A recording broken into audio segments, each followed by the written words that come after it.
Assalamualaikum warahmatullahi wabarakatuh. Saya Muhammad Ashraf bersama rakan-rakan yang lain iaitu Fatina Khairiyah, Siti Nurhayu, Nur Aisyah dan Nur Adilah akan membentangkan tajuk kaedah pengumpulan data.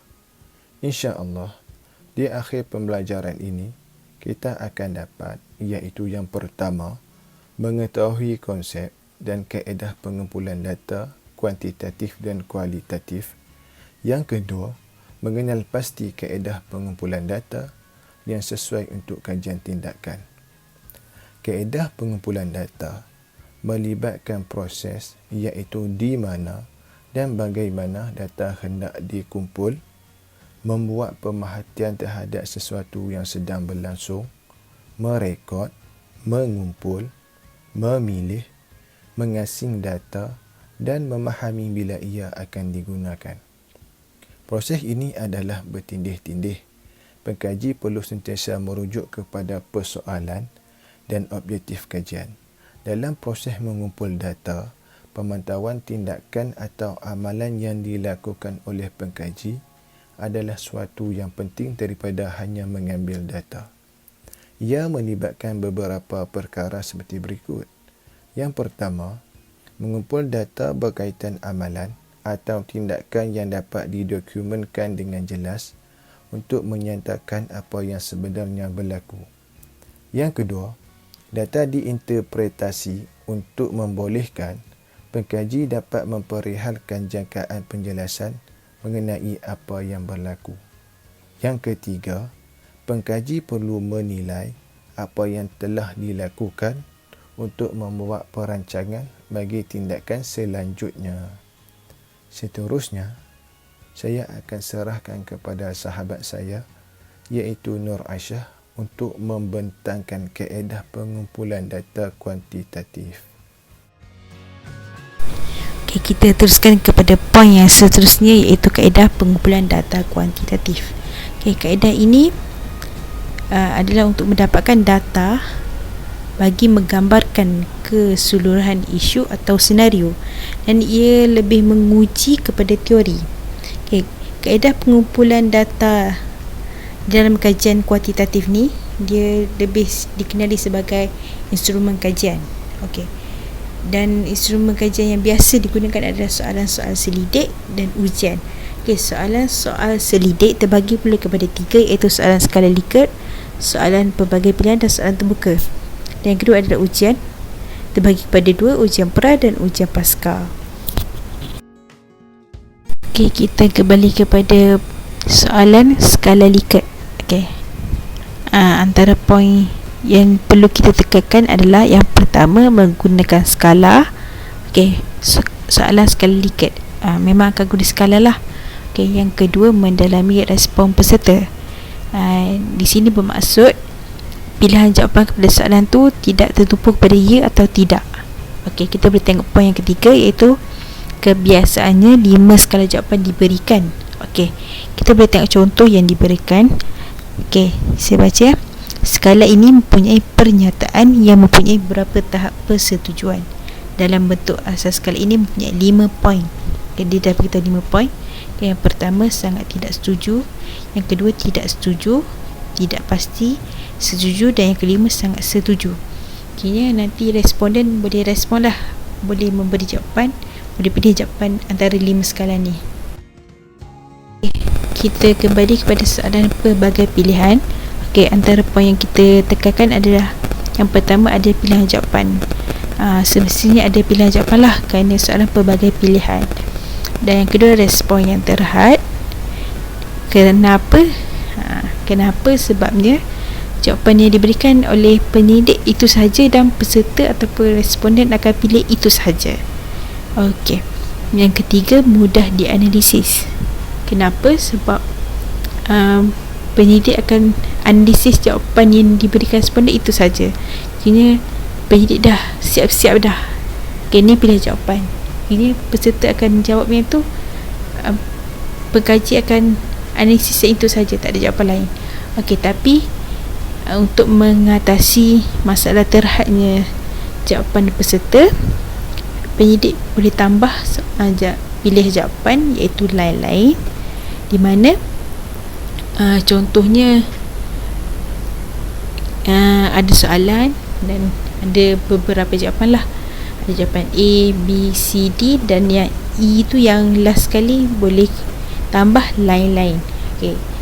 Jadinya jika responden tengok soalan tu dan dia ada pilih jawapan A, B, C, D, okay, responden tu boleh jawab untuk kolom lain-lain lah. Kayaknya itu adalah antara pilihan jawapan dia, pilihan jawapan responden. Kita boleh tengok contoh dekat sini. Soalan objektif aneka pilihan. Okay, ni antara benda simple je lah. Okay, dia akan beri soalan dan akan ada jawapan lah, jawapan yang diberikan, dan mungkin penyelidik tu boleh tambah lah untuk lain-lain, untuk kita dapatkan jawapan lain daripada yang diberikan oleh penyelidik. Okey, seterusnya ialah soalan terbuka. Okey, antara poin yang ditekankan adalah responden dapat menjawab secara terbuka dan tidak terhad kepada pilihan jawapan. Ini kerana kita boleh tengoklah contoh secara ringkas ni. Kita boleh tengok contoh. Apakah cadangan anda dalam menghadapi cabaran pendidikan dalam tempoh pandemik COVID-19 ini? Tulis di ruangan yang disediakan. Ini antara contoh soalan penyidik tanya lah. Kini penyidik tanya soalan dan tiada pilihan jawapan. Jadi jawapan yang diberikan responden ni tidak terhad lah. Jadi penulis responden tu boleh jawab secara terbuka, dan pengkaji menggunakan soalan terbuka ni secara minimum, sangat sikit lah dalam satu soal selidik. Kerana bila terlalu banyak soalan terbuka, kebiasaannya memang responden malas jawab lah. Secara jujurnya memang malas jawab.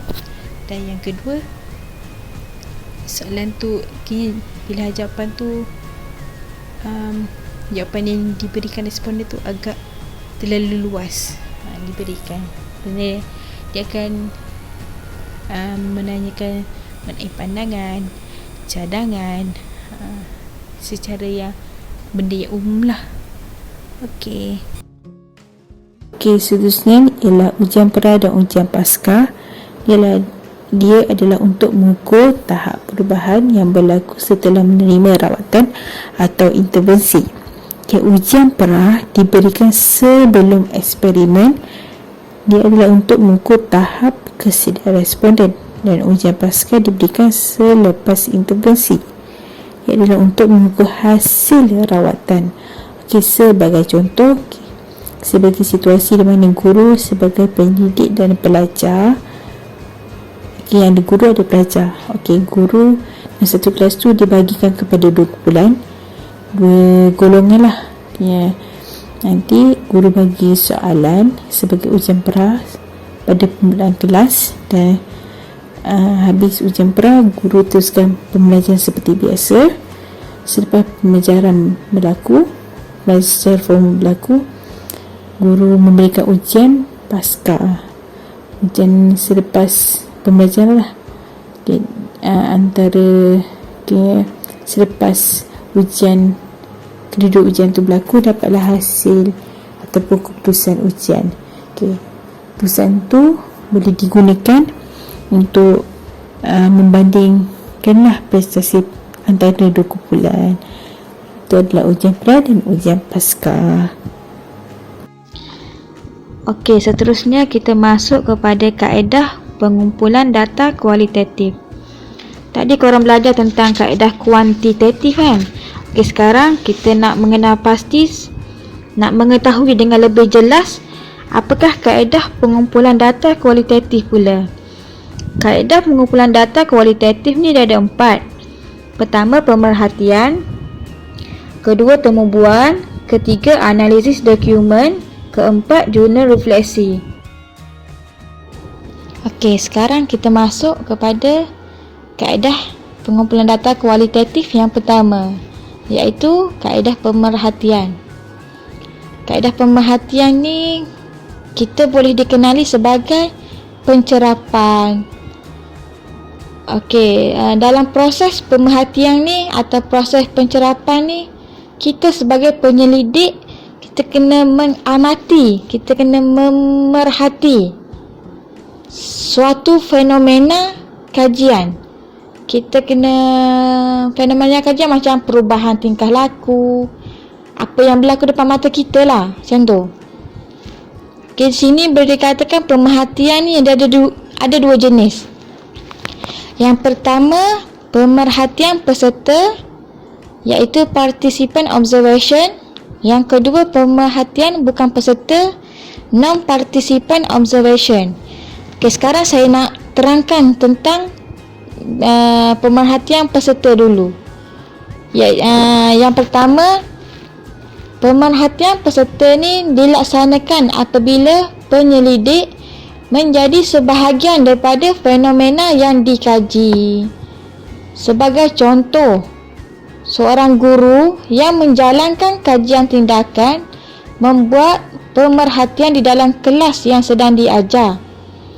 Di sini kita boleh katakan penyelidik ni, iaitu guru lah, mungkin memberi pengaruh terhadap aktiviti yang sedang dicerap, yang sedang diperhati. Okey, situ kita faham. Dan yang kedua, penyelidik memerhati, mendengar dan merekod maklumat berdasarkan set aktiviti yang dikenal pasti.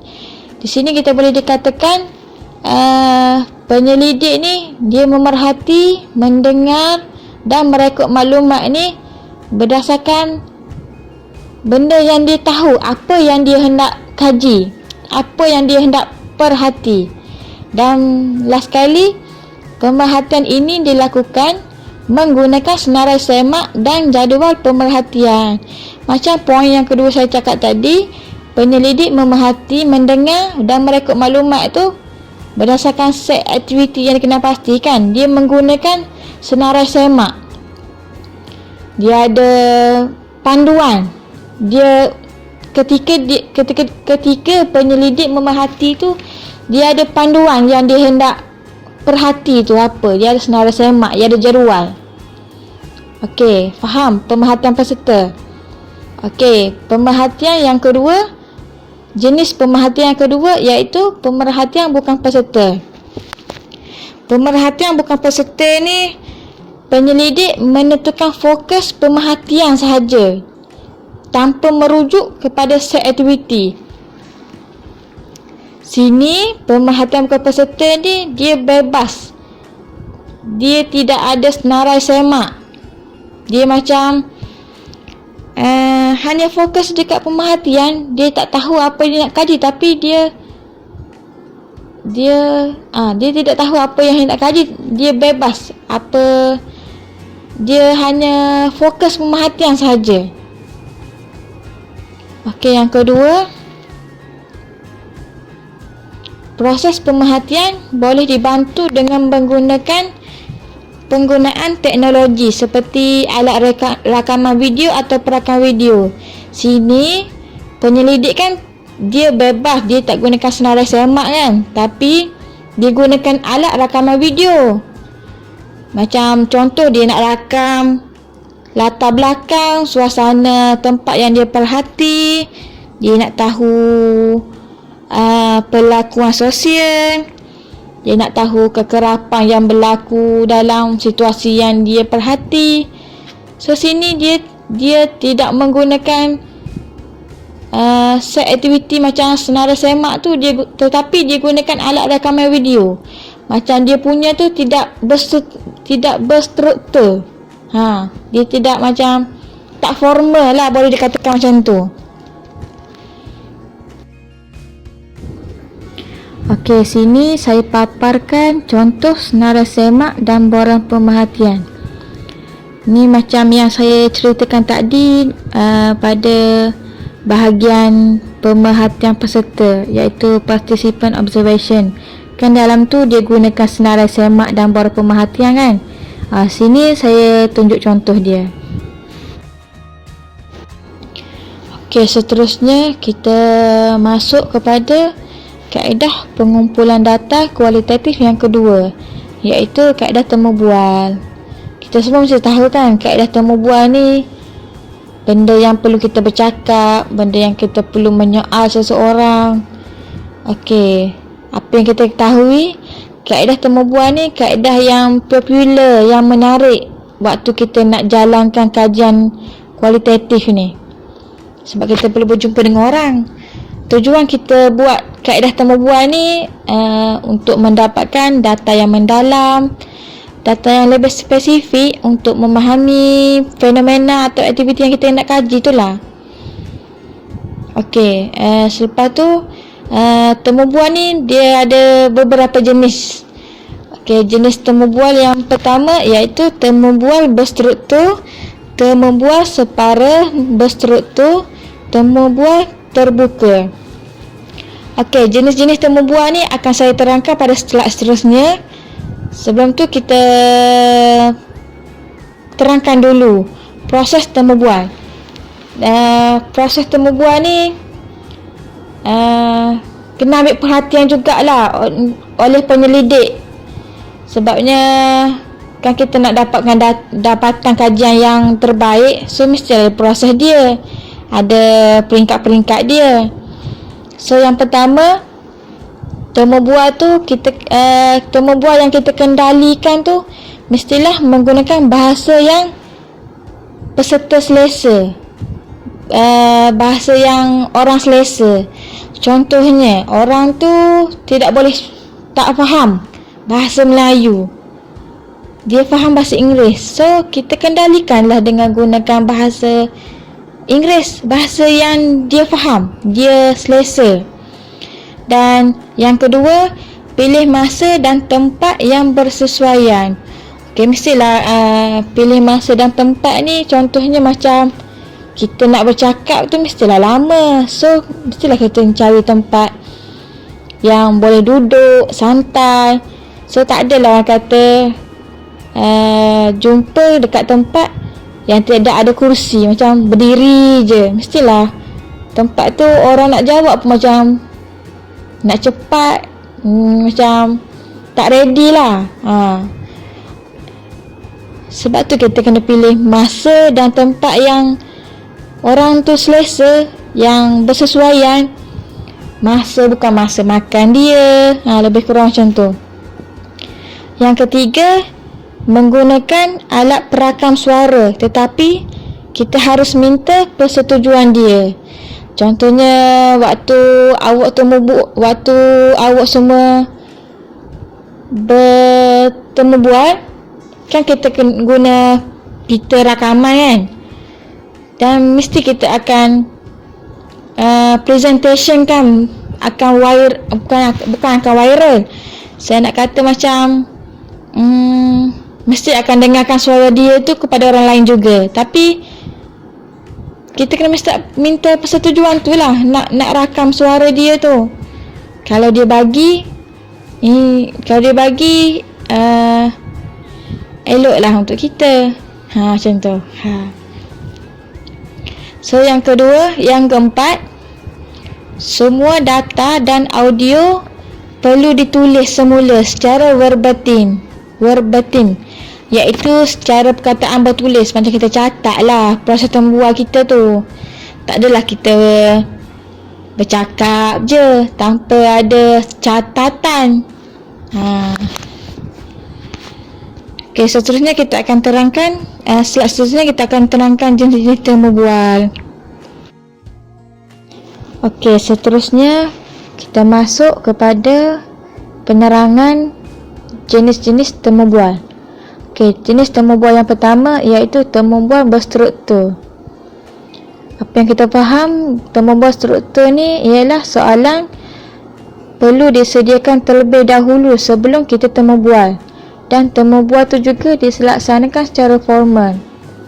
Sebagai contoh, saya sebagai penyelidik dan awak sebagai peserta. Di sini saya nak katakan soalan tu, sebelum saya temu bual awak tu, saya kena sediakan soalan tu dulu, yang mana soalan tu ialah tetap dan soalan yang tidak boleh diubah. Lebih kurang macam tu. tidak boleh menambah soalan lain. Dan hasil temu bual berstruktur ni dia terhad, dan dia tidak boleh berikan data yang lebih mendalam. Okey, seterusnya jenis yang kedua iaitu temu bual separa berstruktur. Okey, temu bual separa berstruktur ni hanya soalan utama dia sediakan, yang mana soalan-soalan tersebut ni boleh diubah, boleh ditambah mengikut jawapan peserta. Teknik temu bual separa berstruktur ni dia popular berbanding jenis temu bual yang lain, kerana temu bual yang ni dia lebih fleksibel, lebih fleksibel, yang membolehkan penyelidik meneraka isu-isu lain yang lebih terperinci. Okey, yang akhir sekali iaitu temu bual terbuka. Temu bual terbuka ni dijalankan secara formal. Temu bual terbuka ni dijalankan secara tidak formal dengan menggunakan soalan terbuka. Temu bual yang ni dia tidak berasaskan sebarang soalan pun yang disediakan. Dia macam soalan spontan, soalan yang bebas, yang berkaitan pada waktu tu je boleh tanya.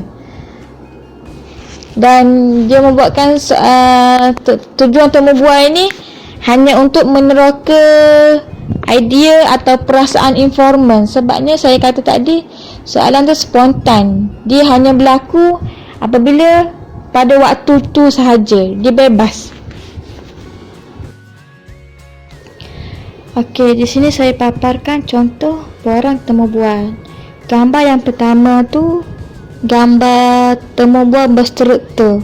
Apa yang saya kata tadi, temu bual berstruktur ni adalah soalan yang disediakan oleh penyelidik sebelum proses temu bual tu berlaku, dan soalan tu terhad dan tidak boleh diubah.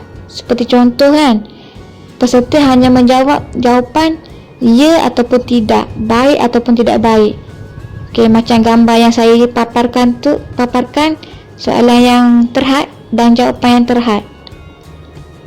Okey, yang kedua, borang temu bual separa berstruktur. Apa yang saya kata tadi, soalan separa berstruktur ni penyelidik menyediakan soalan yang utama sahaja, yang mana ketika sesi temu bual tu, soalan tu boleh diubah dan boleh ditambah mengikut jawapan informan. Okey, seterusnya kaedah-kaedah yang seterusnya, kaedah-kaedah pengumpulan data kualitatif seterusnya akan diterangkan oleh kawan saya. Seterusnya, bahagian analisa dokumen. Menurut Bowen 2009, analisa dokumen adalah satu proses yang sistematik untuk menilai dokumen bagi menentukan tema yang signifikan. Manakala menurut Sabit American 2009, analisa dokumen merupakan pecahan kaedah pengumpulan data penyelidikan daripada analisis kandungan yang merupakan huraian objektif terhadap mesej komunikasi yang telah dicetak, disiarkan atau digambarkan. Melalui analisa dokumen, penyelidik boleh menganalisa dokumen melalui bercetak ataupun elektronik. Manakala pengumpulan data melalui dokumen dapat memberikan maklumat yang relevan kepada isu dan masalah yang ingin dikaji.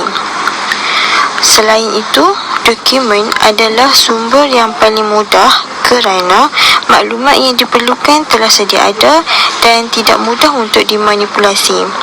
Contoh bagi analisa dokumen ni seperti keratan akhbar, diari, jurnal, gambar, dokumen rasmi, laporan, buku teks dan hasil tugasan pelajar di dalam kelas juga boleh dijadikan sebagai analisa dokumen. Slide seterusnya, maklumat yang boleh diperolehi dari analisa dokumen ni. Yang pertama, latar belakang dan sejarah sesuatu konteks atau perkara yang dikaji. Yang kedua, perubahan ataupun kemajuan tentang perkara yang nak dikaji. Yang ketiga, perkara-perkara yang signifikan di dalam konteks yang perlu dikaji dengan lebih lanjut.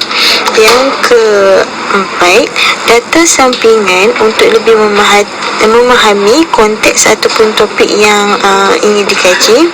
Dan akhir sekali, bukti-bukti tentang kemajuan atau perubahan sesuatu perkara yang dikaji. Seterusnya, bahagian jurnal refleksi. Apa yang dikatakan dengan jurnal refleksi ni? Jurnal refleksi ialah catatan penyelidik bagi setiap penelitian di sepanjang proses penyelidikan.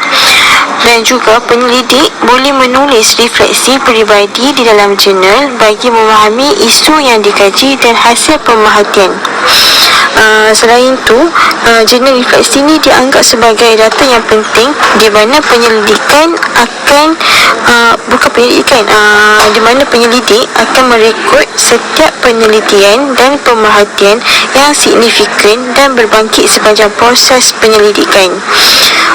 Dan seterusnya, kajian kualitatif adalah kajian menyorokkan suatu isu secara mendalam dan akan bertemu dengan beberapa perkara yang tidak dijangka sepanjang proses penyelidikan. Kajian ini boleh ditulis di dalam jurnal dan digunakan sebagai data. Baiklah, selesailah sudah pembentangan daripada kumpulan kami yang bertajuk Kaedah Pengumpulan Data. Di sini saya ingin membuat kesimpulan bahawa pengumpulan data ini amat penting dalam kajian tindakan kerana ia membantu penyelidik mendapatkan data yang menjawab persoalan dan objektif kajian. Selain itu, pemilihan kaedah pengumpulan data penting bagi mendapatkan hasil yang tepat dan bersesuaian. Seperti yang telah dibentangkan oleh sahabat saya sebentar tadi, kaedah pengumpulan data terbagi kepada dua jenis kajian, iaitu kajian kuantitatif dan juga kajian kualitatif. Kajian kuantitatif melibatkan data yang menggambarkan keseluruhan sesuatu isu, di mana dia terbagi kepada dua, iaitu soal selidik dan juga ujian prapasca. Soal selidik ni terbagi kepada tiga, iaitu soalan sejenis skala Likert, pelbagai pilihan dan juga terbuka. Manakala kajian kualitatif ini melibatkan bagaimana suatu isu tu difahami secara spesifik dan mendalam, dan ia terbagi kepada 4, iaitu pemerhatian, temu bual, analisis dokumen dan juga jurnal refleksi. Sekian sahaja pembentangan daripada kumpulan kami. Maaf atas segala kekurangan dan kita boleh mulakan sesi soal jawab.